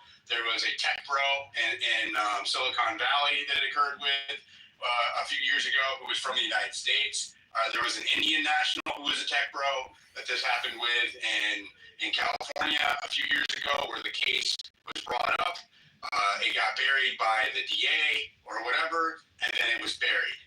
And then the case remained sealed and heavily redacted, and the individual never got sentenced or anything like that. So I'm seeing a reoccurring pattern here, not just with Israel, but also with other high-level or high-profile individuals. Well, now that you mention it, do you remember that I think it was Debbie Wasserman Schultz and about a dozen other Democrats used the same outside consultants to do their congressional IT work? I think I'll butcher the name, but like Swanee Brothers or something. Any case, they were. It seems like they were laundering money through a car lot or something. They were definitely like buying iPads for $999 or $499, whatever the limit was for congressional oversight, and then selling them for cash. They were able to flee to, I think it was Pakistan. So this is, and nobody stopped them. So this has happened before. Definitely, it definitely has. Are you up to answering some questions from the panel? You pick three, and I'll answer them, and then I've got to run. All right. And it's sort of first of all, I knew the kind of heat that you took, but now that I have been covering Epstein for 2 months in a way that went against the grain, I have a new appreciation for the level of heat that you take, and you continue to work for the will of the people, sir. And so my respect for you has grown exponentially, and I just want to say thank you. Really, I mean that wholeheartedly. Hey, by the way, shout out to my colleague Marjorie Taylor Greene. As soon as she started speaking out on these topics, now they're trying to make fake claims of insider trading and all of this ridiculous stuff. I mean, we file financial disclosure forms, and she and her husband ran a very successful construction company, which I've known about for as long as she's been in Congress. She's talked to me about it, and that's on her disclosure forms. They're trying to make it sound like she's one of these people who came to Congress poor and became a multimillionaire through insider trading. But notice all of that started when she started, looking into this and saying things that other members won't say. And it's it's happening on X. The people are paid, they're paid accounts. It's pretty darn obvious. Some of these influencers are paid to put out a narrative, and they're on a payroll that includes the same people who are interested in APAC's financing. By the way, one final thing before we go to questions. So right now I've had, since July alone, and it's 8 months until my primary election, I've had $2 million spent against me. We won't know how much money from whom has been put into it between July 1st and December 31st until January. That's when we'll get the next finance report on the super PAC. But the one super PAC finance report we have, where it was financed with $2 million, shows that there are 3 billionaires who gave to the super PAC that is trying to smear my name. They're trying to recruit an opponent. They don't have anybody yet. And one of these is Miriam Adelson. She's a dual citizen and a big supporter of AIPAC. Another one is Paul Singer, who's given millions of dollars to AIPAC's other super PAC, which finances pro-abortion causes and transgender activism. He's financed that. And then the third billionaire, so it's 3 billionaires financing the smear campaign against me, is John Paulson, who is in the Epstein Black Book. Now, that's not an indication that he's guilty, innocent until proven guilty, and even just because you appear in the Black Book doesn't mean you're even indictable for anything. But I would say these billionaires are very upset that I am not voting for war in the Middle East, that I'm not voting for aid to Israel, and that I am going after this Epstein issue. So look for that smear campaign. Well, God bless you. God bless you. Yeah. Representative Massey. And speaking of, I know you're on your your representative account. Am I allowed to plug your campaign efforts now that you've shined a light on the efforts to shut you down?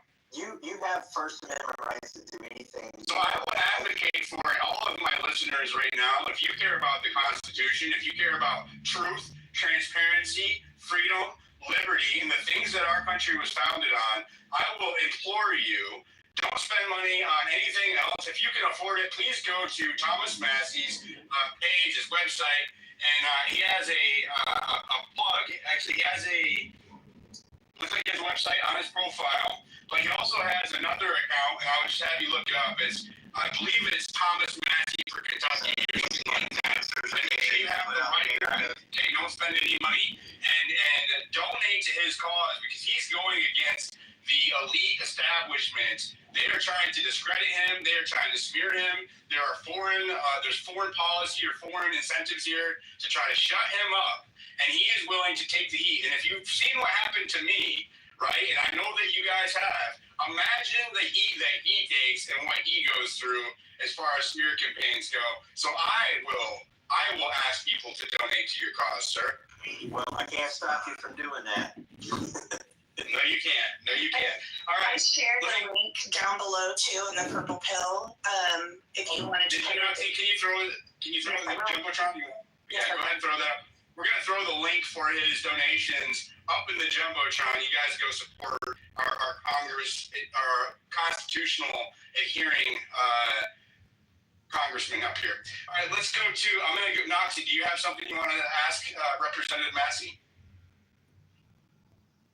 She's doing what I asked her to. I was just trying to post that real quick. I believe it went up there. I'll do it. Okay. So first of all, I want to say thank you, Representative Massey, for actually responding to my DMs. I'm really nervous right now. You are one of my favorites.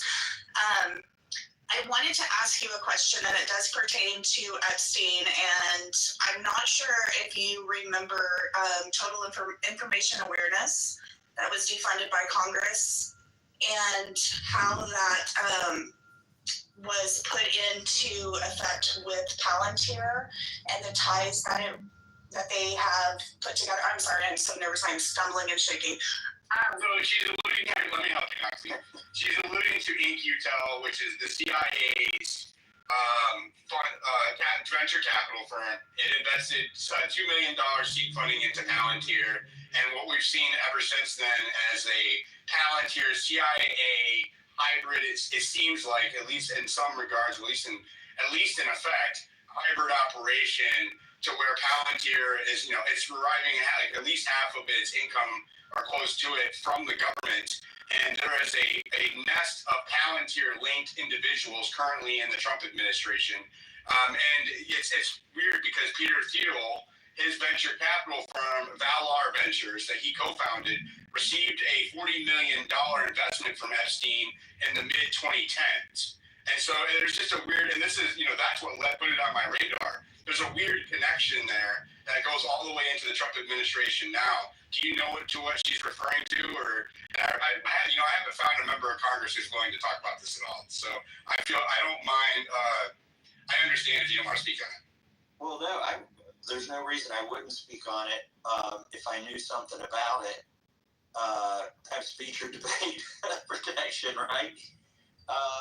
But I'm not aware of that. I'll go back and look for it and see what. I will send you some. Yeah. Can I send you some information? Yeah. And that's the reason that I brought it up, Congressman, is I wanted to put it on your radar. I know that you are huge for our liberty and our personal privacy. And I know you even spoke out about the AI moratorium and the big, beautiful bill. And I feel like there's a lot of chatter. There's not a whole lot of chatter about it on X, but there is some chatter about it on X. And we have done some really deep dives into this particular company and this person. And it really raises a lot of concerns about violating constitutional rights. And if anybody that I know of that would take a deep into this, I would hope that you would. Well, Look, that's one of the things that I think we should demand gets released, which is the bank records for Epstein's entire estate and all of the cash flows in and all the cash flows out. As they say, follow the money, right? That's the easiest way to figure out what was going on. And, it could be that what you're talking about was a big fund and money was fungible, who knows? But somebody behind the scenes was winking and saying, okay, we're going to put money here, and then you need to take it out and put it there. But I'm concerned, Congressman, I'm just going to interject because this is important and I want you to hear it. I'm concerned that the CIA links to Palantir and the Palantir links to the individuals in the Trump administration and what appears to be an emerging federal police force used through a Hegelian dialectic of open for the last 4 years in rampant crime is justifying the legal framework for the administration, and I'm not saying just Trump, but the administrative state, to enact a federal policing nationwide, and that is, we are witnessing that unfold. And the DC is the blueprint, and they're telling us that they're going to do it nationwide, and I believe that through the Insurrection Act, the justification's been there because of what happened under the Biden administration. I don't know if the Insurrection Act gives them the full authority, but you're going where I was thinking. Look, I'm in Congress. I'm not the executive branch or the judicial branch, but I do know unless they have authorization, they need authorization and they need appropriation from Congress. The executive branch does to do anything. So I would blame my colleagues. I would blame the chairman of the committees that would be in charge of the authorizations for that to happen. And then every year we do appropriations. And with the exception of things like the Federal Reserve and the CFPB, which is an animal that never should have been created, both of those are, nothing gets money without appropriation from Congress. And we have the authority to stop whatever's going on. It could be just one amendment to an omnibus bill that says none of the money hereby appropriated shall be used for, and then you can put the things you don't want it to be used for. This is what I lament about having Speaker Johnson, is he will not allow amendments like that to even get a vote. Whereas, say what you will about Kevin McCarthy, we had over 400 amendments voted on during the appropriations process. I even got a vote on whether the Department of Education should exist during the appropriations process. But that's all been shut down in Congress now, for the most part, under Speaker Johnson. They'll, instead of allowing 100 amendments, they might allow 4 or 5 amendments per appropriation. It's just so strange to me that so many diehard MAGA and Republicans are cheering for the expansion of a police state, like they've completely forgot what happened during January 6th, There's and post January 6th. There's definitely some cognitive dissonance going on. Definitely, 100%. Okay, Alex, and then we'll go to Senator Shane if he wants to ask a question. I know that he gets nervous about public speaking, and then we'll wrap it up. Go ahead, Alex. How's it going? Just want to say I appreciate you being in Congress. You were like the one politician that I have like a semblance of trust for, and I really appreciate you. Bringing attention to the Epstein files even after it's out of the news cycle. We follow each other. We follow a lot of people, but what we do is we catch online child predators across the country, and that extends to like molesters and all of that stuff too. We come across a lot of really bad people, and obviously, it's a very common thing. But what I just want to ask you is, why do you think that all politicians, for the most part, are so apprehensive to call for the files to be released? Like, do you think they're protecting themselves or donors or both, or what do you think it is? I think there's two kinds of motivation here. At the sort of an inner circle of motivation, where I believe the American people would be really upset if they found out our own national security apparatus employs people like Jeffrey Epstein and sex trafficking and things that are beyond the law.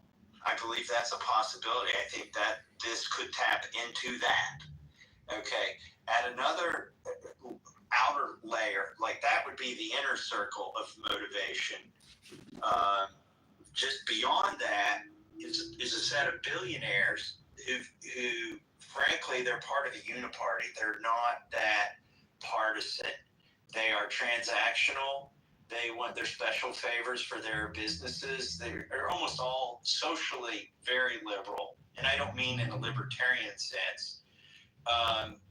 They would be for funding transgender, and they're for transhumanist, initiatives and things like that. Those folks were in Epstein's circle, and I believe there's embarrassment there. So, and so that's the next circle of motivation.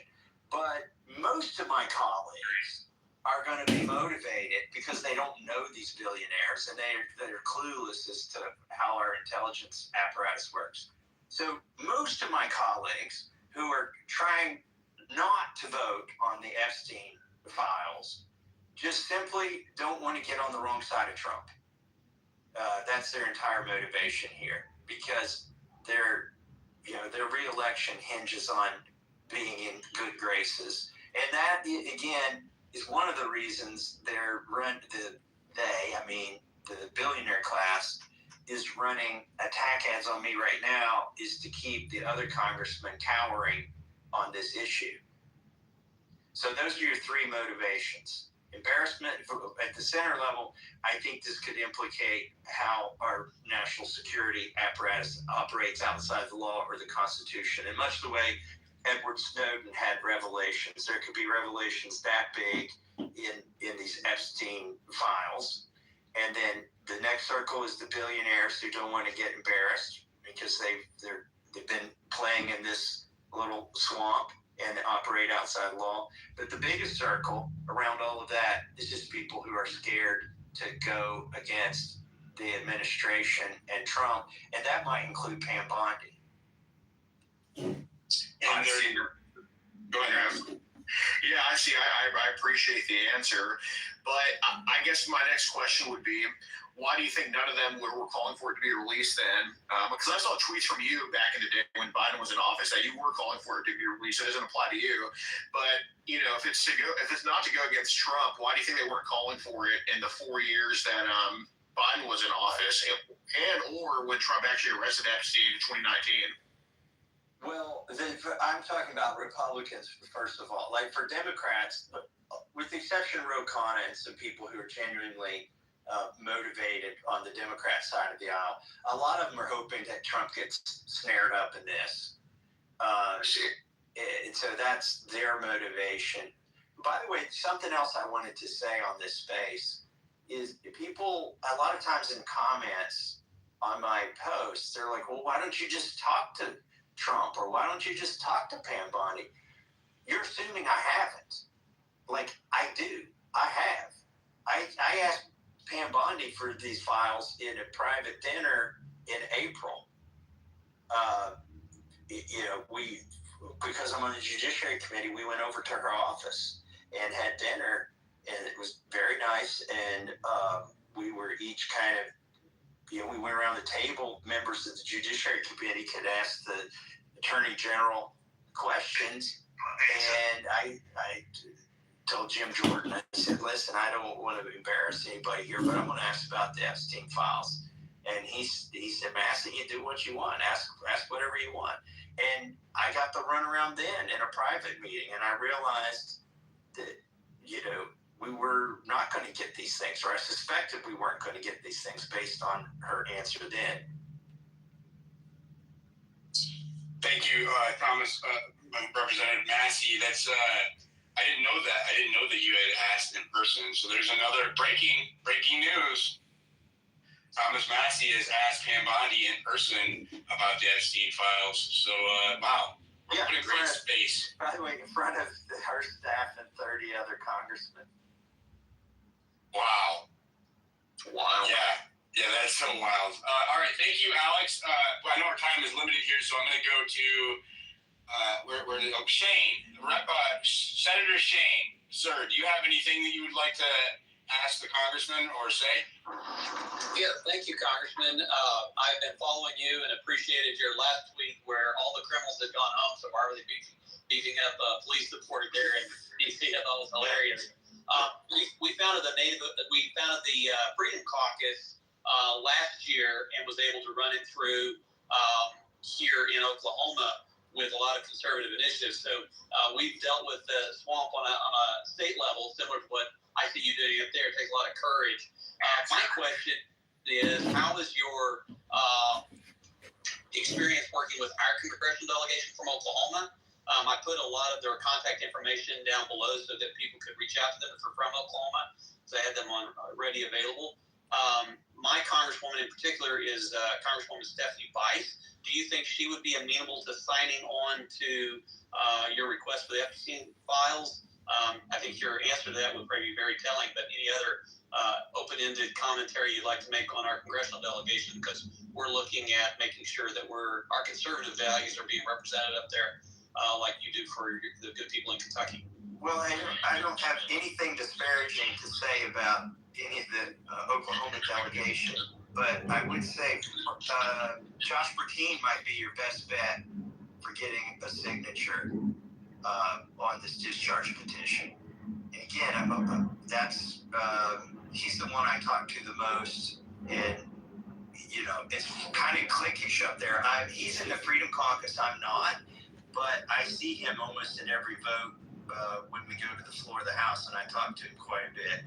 So I'm hopeful he would be one of the signatures. If I were allowed a follow-up question, sure. Would you consider joining the Freedom Caucus? We're big fans of yours and would love to see you be part of that. Yeah, when the Freedom Caucus was first formed, the argument was they needed 30 people that would go to the floor of the House and vote the right way, and that lock arms and vote the right way. And I told him you'll only ever need 29, because regardless of what you decide at your meeting, I will be on the floor voting the right way. I don't need the cover of 29 other people to do what I think is right. So what you really need is people who don't vote as a block, ironically. You need people who will go down there and do the right thing. They don't need to have meetings and talk about it. I'm sure if your Freedom Caucus is like I can imagine, you probably talk yourselves to death, and everybody in there is the smartest person in the room, and they've all got a big plan, and they get beer muscles on, and then when it comes time to do something, it's not, if everybody's not in agreement, it doesn't happen. So the Freedom Caucus, those are my closest allies.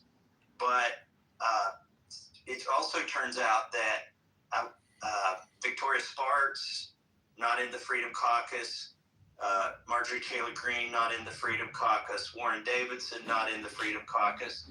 These are actually the toughest fighters that I know in the House of Representatives. So I would say if you have a member of Congress who gets elected, probably the Freedom Caucus is a good thing for them to join. It would be a good indication to you that they're at least willing to say they're conservative when they get to Washington, D.C., but I wouldn't put much weight into what caucus somebody is in. Just look at how they vote. You want to respond to that, Senator?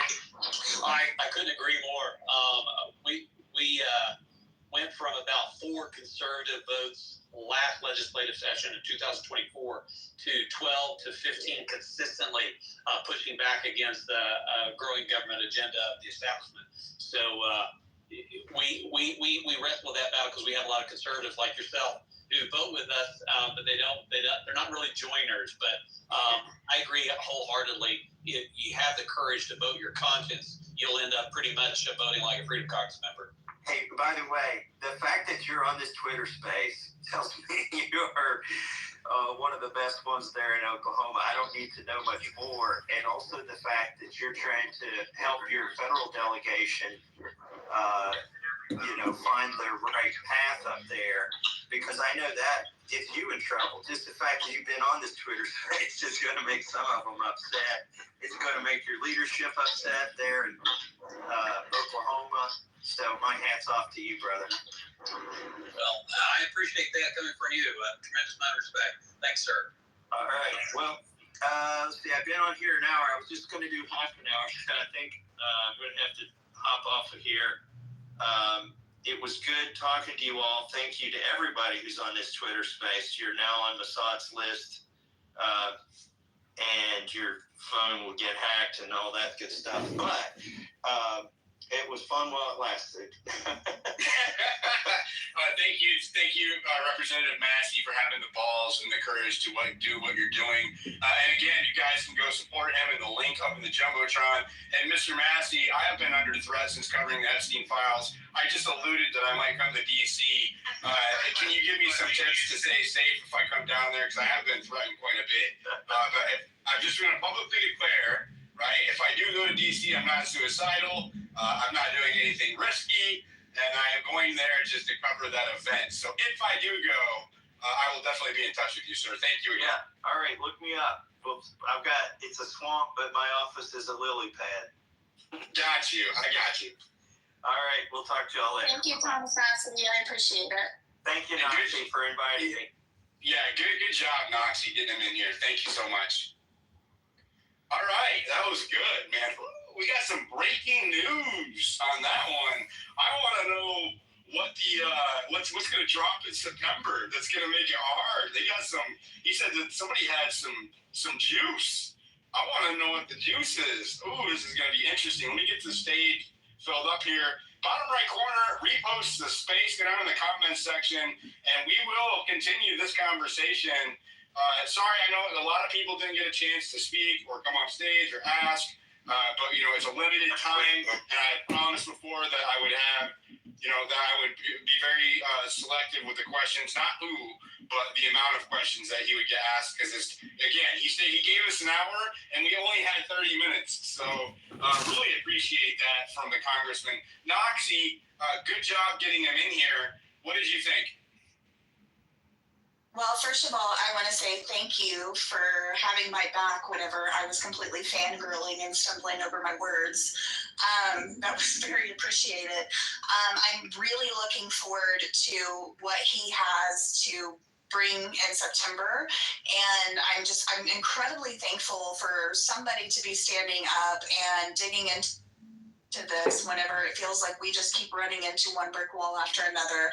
And he was absolutely right about my very own state senator's Jet. He is one of the best here, and I am a loud vocal person cheering him on, and I am very thankful